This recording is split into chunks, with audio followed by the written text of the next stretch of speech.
A'udhu billahi minash shaitanir rajeem. Bismillahir rahmanir rahim.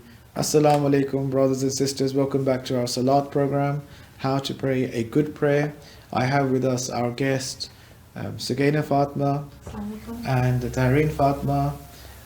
As yesterday, if you could tell the viewers and myself, what did we discuss? We recapped about how in the beginning of prayer you won't understand how to love God, and how you'll gradually learn that like after 40 years or so, or more than that. And we also learn about how your parents need to teach their kids I'm not wording it right. Teach the kids how to love God, or to know God, and what to expect in prayer. Yes? Yeah. Yes, good. I've helped you out. Yesterday we also learned why prayer is repetitive, and it's giving us a message that if we keep on trying we'll get perfect at it, and it's just practice that helps us. Yes, so that's right. Prayer gives us a message, which is that practice makes perfection. And prayer is the same thing. Repetitive prayer is not that you're at the same level. Every time that you repeat the prayer, you're improving something. And we will understand what we're improving as well later on in this book. So could I ask if we start reading? So I'll just start with the first paragraph, and then I'll ask Sakina, you read it, and then I'll ask Tareen Fatma. Prayer starts making a person grow when he doesn't enjoy it. So when you're not enjoying it, that's the point when you're actually growing. It's actually really helping you. Prayer removes the filth of a person's soul when the sharp edge of a prayer scrubs his soul.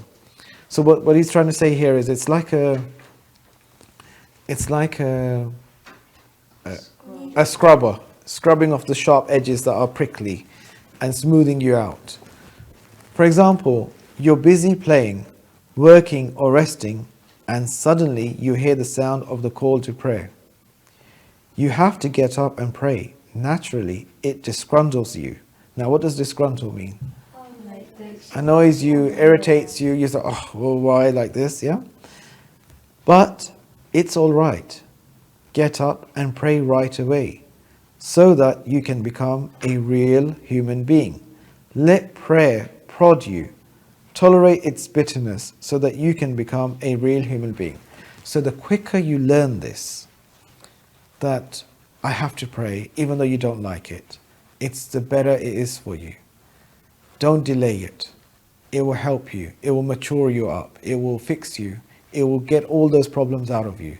The more you have this feeling, and the more you, follow it, and you don't stop yourself from praying. You kick out the laziness. You say, no, I have to pray for God. The more you do this, it's better. Okay. You become a real human being, because if you don't do that, then you're still where you were standing.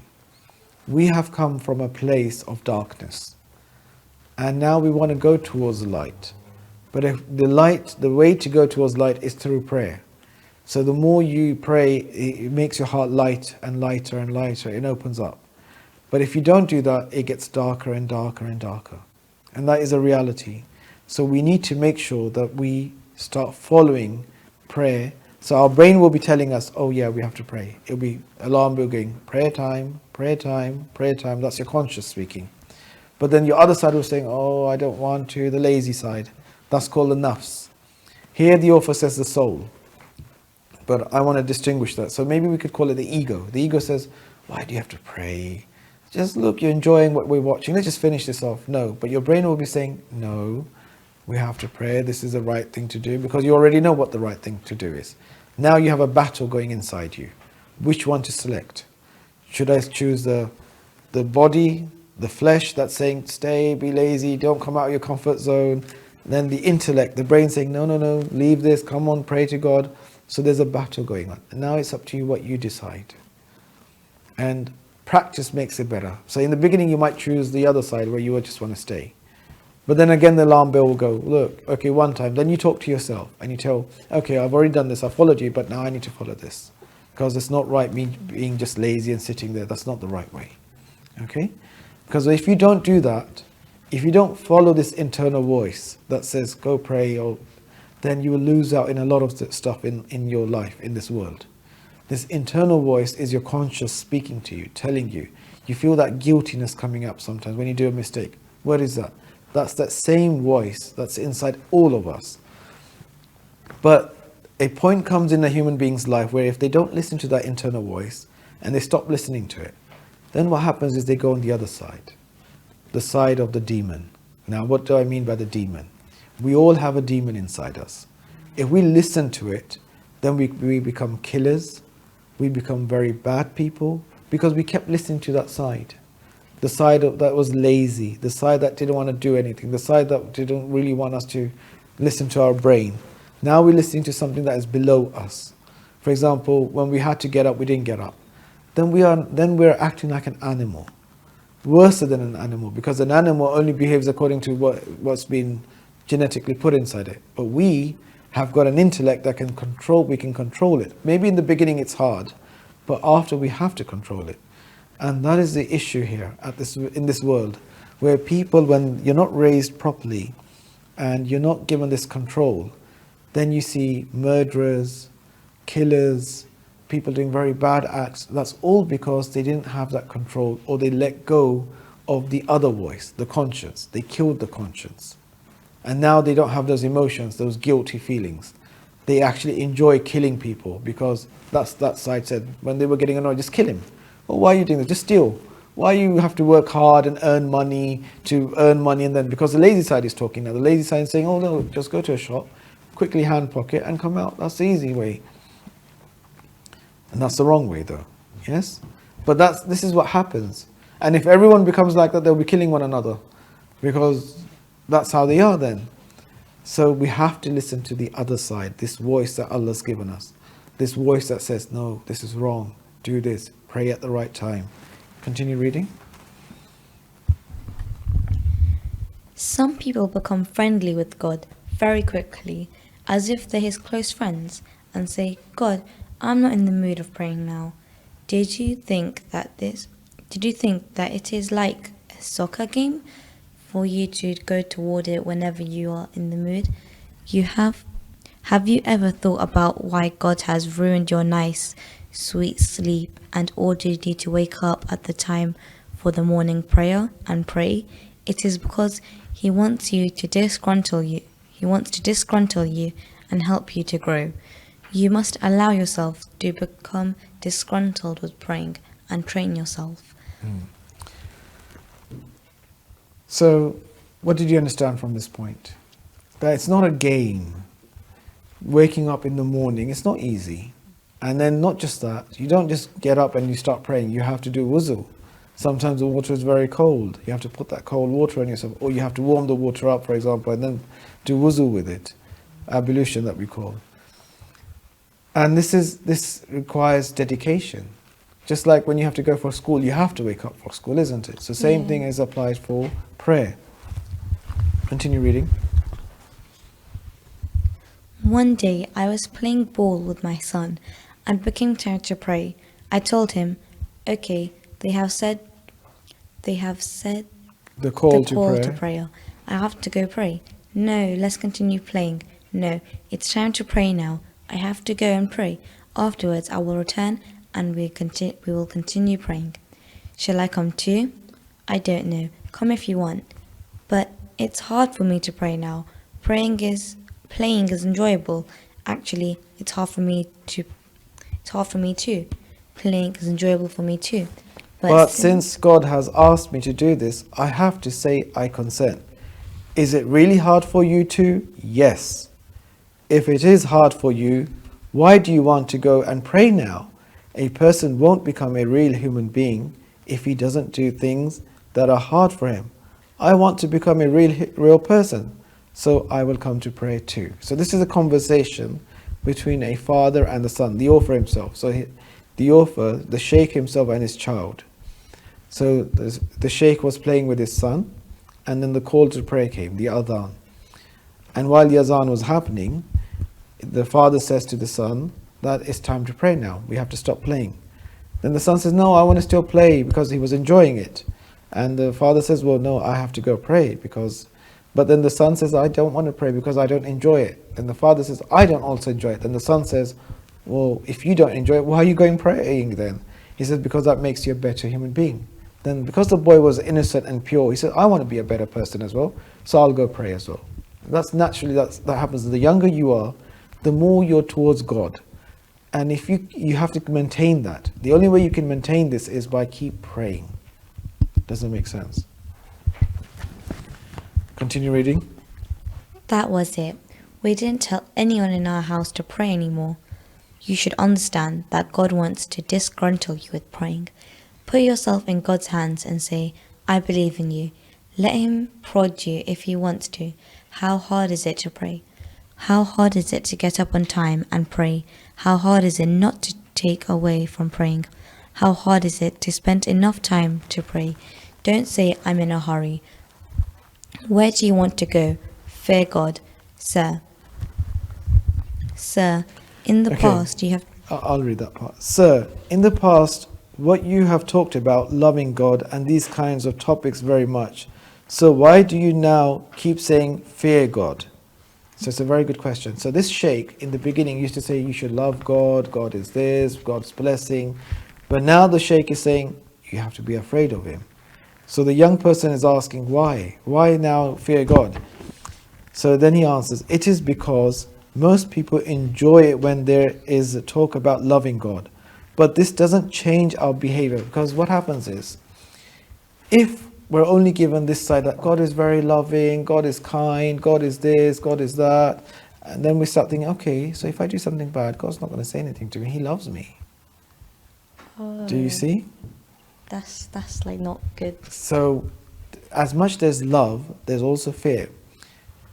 I'll ask you a question. You'll see one parent is strict, the other parent is soft. Yes? One parent, you know you can get away with it, but the other parent, you know, no, you can't get away with it. Have you faced that? Yeah. Yes? So it's the same situation with God. So God is a parent. He has both sides. He has a soft side and also a hard side. Why? Because he wants to keep you balanced. Because if you realize, oh, God is really kind, then you start disrespecting me. Oh, he won't listen. He won't do anything to us. We can do whatever we want.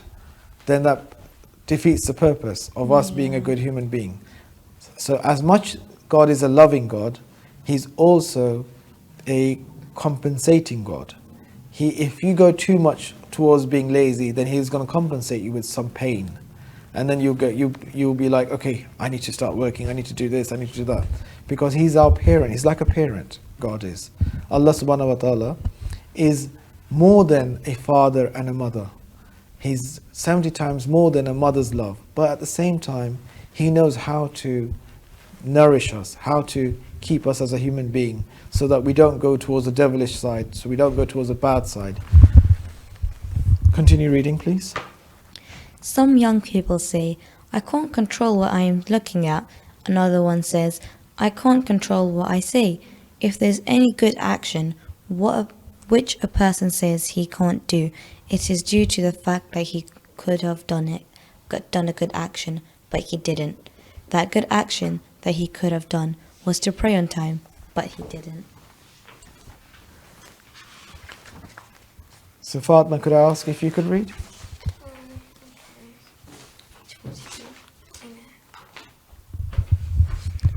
If we want to define a good prayer for ourselves and know what it is, naturally, the best one to introduce it is God himself, who has said in the Holy Quran, prayer keeps one away from... So prayer keeps one away from indecency and evil. Based on this fact, the more a person's prayer keeps him away from evil, the better his prayer is. Okay, can I just stop you here? So this is a very powerful thing. So if you read a proper prayer, then it prevents you from doing indecent acts, such as killing, murdering, crime, shouting at your parents, or being rude to your siblings, or behaving in a very unethical, rude way, and in a way that is irritating other people. You stop doing these things because prayer civilizes you. Continue reading. They told the Prophet of God. So Please based be- on this fact, Based on this fact, the more a person's prayer keeps him away from the evil, the better his prayer is. They told the Prophet of God, peace be upon him, that young person who prays behind you, ogles, women too. He also does some very bad sins. They probably wanted to say, give him some advice so that he will put his fault aside. The Holy Prophet of Islam, peace be upon him, said his prayer will correct him. There's no need to advise him. The narrator of this tradition said it wasn't long after the young person repented and put his fault aside. If prayer is carried out correctly, it brings this much blessings. Okay, so this is an example of what case? So what we studied in the previously, the effects of Salaat. So this young person in the time of the Prophet had a problem. What was this problem? It was a deficiency, yes? So he was doing some bad sins because of some deficiency in him. And he was annoying some woman as well, okay? So he was into this act. And the companions of the Prophet complained to the Prophet, look, this person is committing a lot of sins, is doing this, but he prays.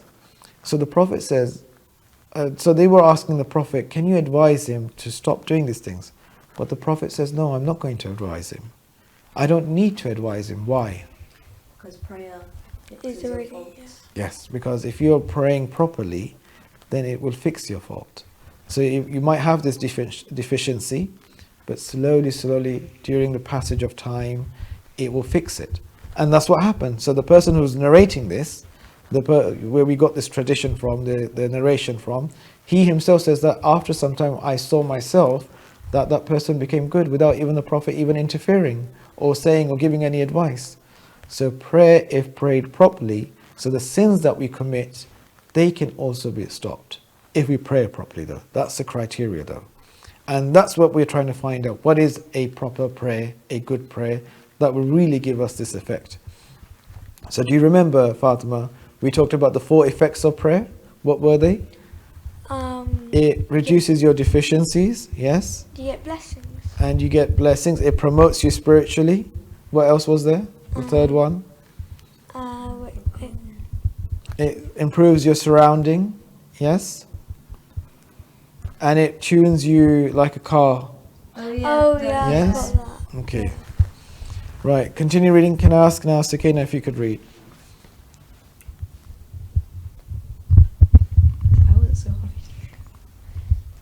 Someone asked Imam Sadiq alayhi salam, why don't you consider an adulterer to be an unbeliever, but you consider a person who doesn't pray to be an unbeliever? Imam Sadiq alayhi salam replied, because an adulterer and people like him do this action due to their lust overcoming them. But a person who doesn't pray hasn't stopped praying except for the reason that he has scorned it. You won't find an adulterer who has done such a thing except that he has done this because of the enjoyment which it had. Did you understand this point? Not really. Okay. So I'll explain it to you in a way that you will understand. There's a person that cheats, okay? And this person keeps cheating. So maybe in your class there's a boy or a girl, they're cheating all the time. And you ask, but then there's another person who doesn't pray. So there's one person who cheats but prays, and there's another person who doesn't cheat but doesn't pray. So the Imam says, the person who doesn't pray and doesn't cheat is a very bad person, but the person who cheats but prays is still okay. Why? Did you understand? Or did it go over your head? I understand, but I don't get why. Did you understand? Well, earlier in the book it says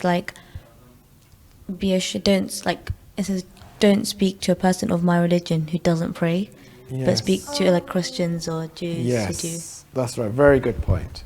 So in the beginning, we read somewhere where the Prophet says, so say salam to a Christian or a Jewish person, but don't say salam or peace, the word peace, to a person from my nation who doesn't pray. So the same concept is here, where this person might be committing a sin, but is still praying. But then there might be a person who doesn't commit any sin, but doesn't pray.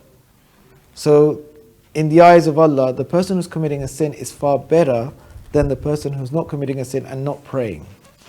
In this example, this is what we get.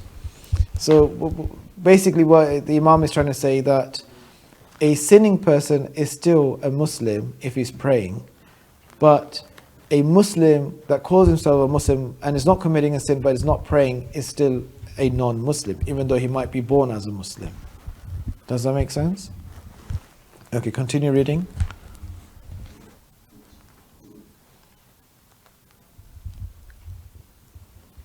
I forgot where I was.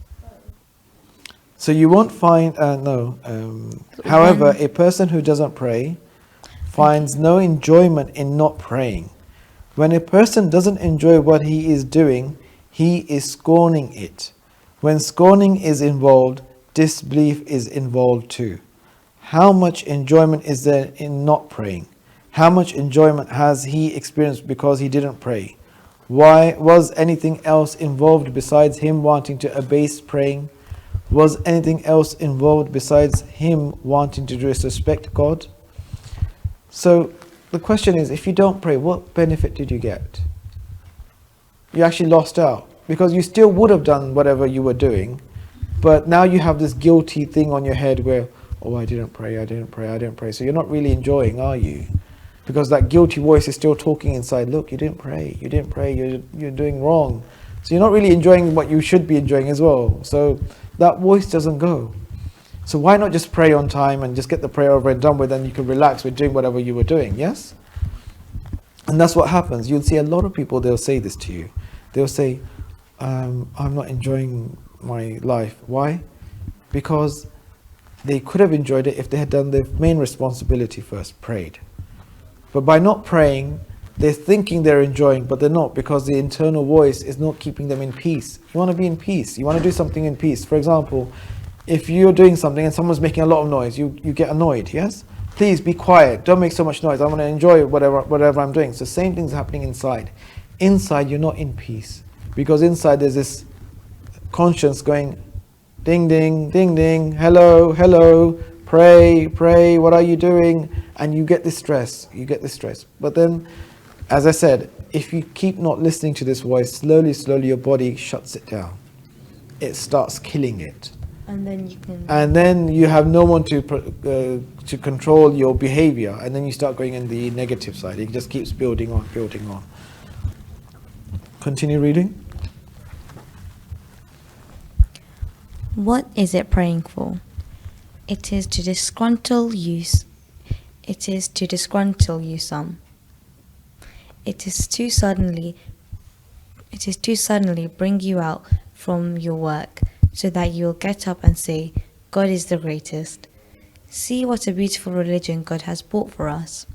God doesn't suggest that you sleep on a nail for a while for you to grow.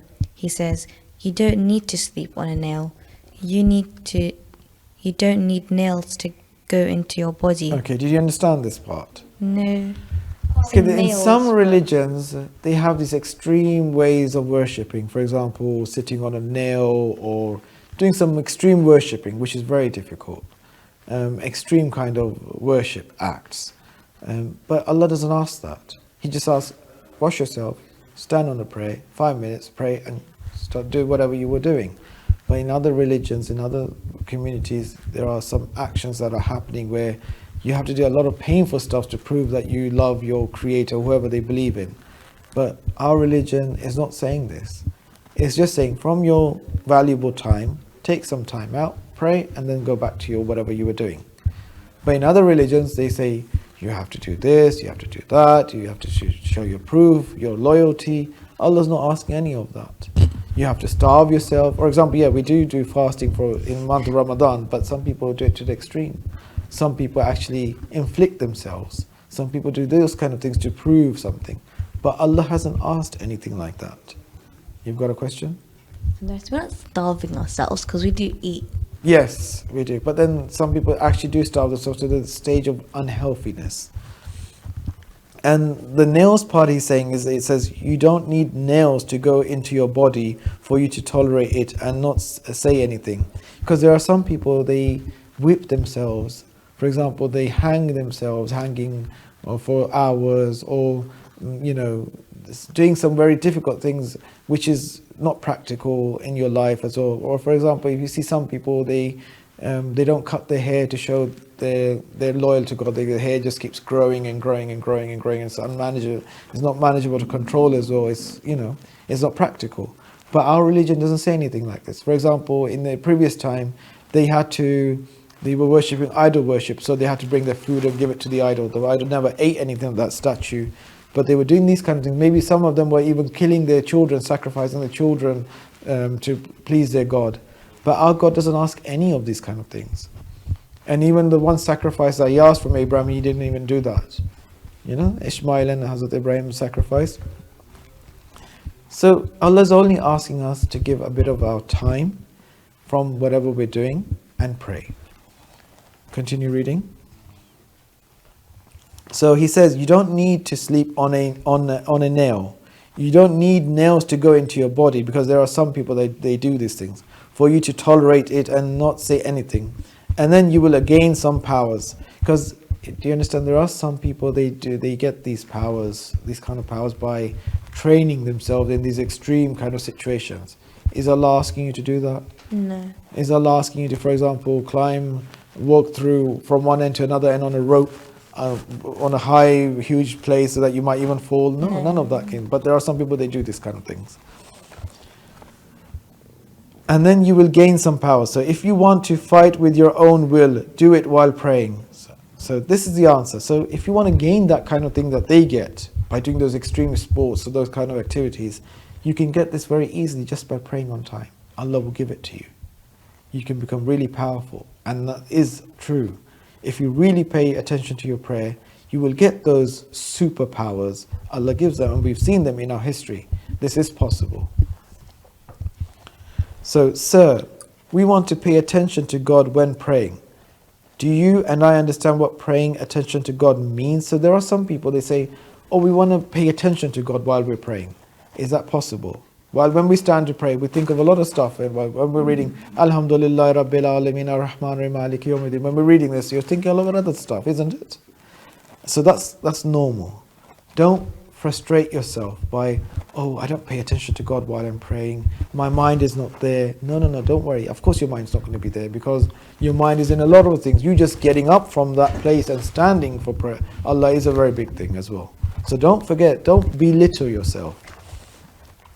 So it says, do you and I understand what praying attention to God means? Did you know that the capability of being able to pay attention is a gift that God should give to a person? So expecting you to pay attention to God at the first time you start praying is not normal. This comes gradually, okay, by time. So when I say, for example, if I say to you, Fatima, pray and pay attention to God and make sure you don't think of anything else, that's not possible. It's a training. You train yourself slowly. The capability of paying attention isn't gained without tolerating the toil of praying a good prayer. So it takes time. Day 1, day 2, day 3, keep repeating. And in that repetition, you're improving yourself. So you slowly stop thinking about things. You say, okay, no, I'm going to now only focus on Allah. And for a few seconds you focus on Allah, then some other thought comes in your head. But then you push it away. And you keep doing this while you're praying. And then soon you get to a stage you only think about Allah. But it doesn't happen in a click or in one salat. It keeps repeating and repeating and repeating until you get to that stage. That's why it says 40 years, 50 years, 60 years, depending on how much you put the effort in your prayer. Sometimes you might not put any effort, you just pray and you're thinking about something else. But that's how it starts. Continue reading. If I could ask Fatima if you could read. We're at the very end part, the first title. Prayer means saying, I consent to God. So the first now meaning of prayer we're finding out is, I consent. I'm saying, yes, I'm coming to pray. That's the first part. So let's understand what he means by this. Can you read? Before anything else, prayer is saying yes to God and obeying His commands. And this is very beautiful. Try to look at prayer in this way. Put your face on dust and say, you wanted to see me with my face on dust. You wanted to see how much I love you. See, I've put my face on the ground. I've put all parts of my body, from head to foot, on the ground. In front of whom do I prostrate except you? So the author says from head to foot. I would say from head to toe. Yes. On the ground. In front of whom do I prostrate except you? Show that you are obeying him fearfully while praying. So the first step is just you coming to the prayer rug, making yourself your direction towards the Qibla, Khane Kaaba, Mecca, and just pray. And you use your whole body to do sajda, ruku, and qiyam, and all of these things. And that's the first requirement. That you're showing that you're coming and bowing yourself down, putting your head on the floor, and that's a big thing in front of Allah's eyes. But then slowly you should improve it, not stay on the same level. That while you were praying like a child when you used to come there, and you still keep praying the same level at the age of 40. That's ridiculous. So, for example, your prayer now at this age, do you think it should be the same when you reach at the age of 40? That would be really sad, wouldn't it? So slowly, year by year, day by day, hour by hour, your prayer changes. It improves. So it won't be just basically just going and standing and reciting some words and then going and bowing down and not thinking of anything else and just doing this. No, it will improve as well. Okay? People who have gone for military service know that when you go to the boot camp, the first thing they tell them is, from now on, whenever you see a commander, you should stamp your foot on the ground, raise your hands, a sign of respect, and greet him with this military salute. When your commander wants to leave and they have told you to be ready, you shouldn't stand comfortably until they have allowed you to relax or the commander has left. Okay, can I stop you there? So remember where you are. So in the army, when you go for training like summer camps, boot camps, there's a commander. And when you meet the commander, you have to do this. And you have to stamp your foot as a salute, as a sign of respect. And this happens in the army, and they have to do it every time when they see the commander. Okay. Now he's going to explain you why and how this is related to our Salaat topic as well. If I ask Sukaina if you could read.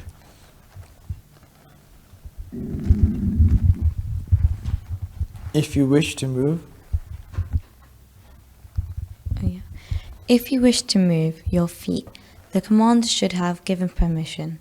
When you enter a place with a ceiling, you should take off your hat, and they teach these things to the soldier, and he should follow these rules from the very next day.